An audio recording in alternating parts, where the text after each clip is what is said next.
Bonjour, eh bien la sortie de mon dernier livre Chania et le bison, une initiation chamanique chez Mama Édition approche et aujourd'hui il est encore temps pour vous de précommander le livre en utilisant le lien que je vous mets sur l'écran ou dans le texte qui accompagne cette vidéo. Une petite vidéo courte aujourd'hui pour vous parler de la médecine du bison, de tout ce que représente le bison chez les Amérindiens. Bon, bien sûr, il y a le côté abondance avec tout ce que concrètement le bison apporte à travers son corps en entier. Et dans Chania et le bison, je propose une liste exhaustive de tout ce qui est utilisé dans le bison et à quoi ça sert dans la vie traditionnelle des Amérindiens.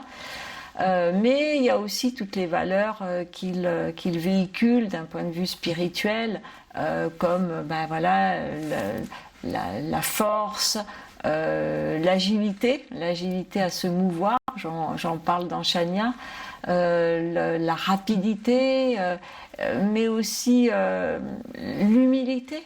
Le lâcher prise, la capacité, la résilience, j'ai envie de dire, parce que le bison a été quasiment évincé de la surface de la terre et puis il est rené à partir de quelques individus. Donc c'est vraiment un beau symbole de résilience, de la capacité à renaître de ses cendres finalement. Et le bison, dans notre pratique spirituelle, dans notre pratique chamanique, j'ai envie de dire aussi bien aux États-Unis que ici en France pour les personnes qui sont un peu dans cette influence-là amérindienne de l'Ouest américain.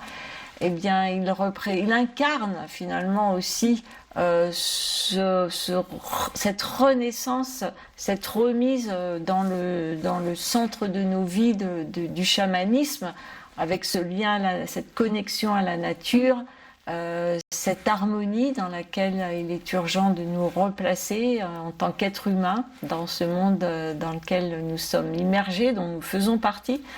Donc il représente ça en fait, la restauration de ces valeurs qui ont été bafouées par le colonialisme, le christianisme et qui renaît aujourd'hui à travers la voix des Amérindiens et à travers le bison qui symbolise cela. Merci et puis merci beaucoup par avance de lire Chania et pour vos retours.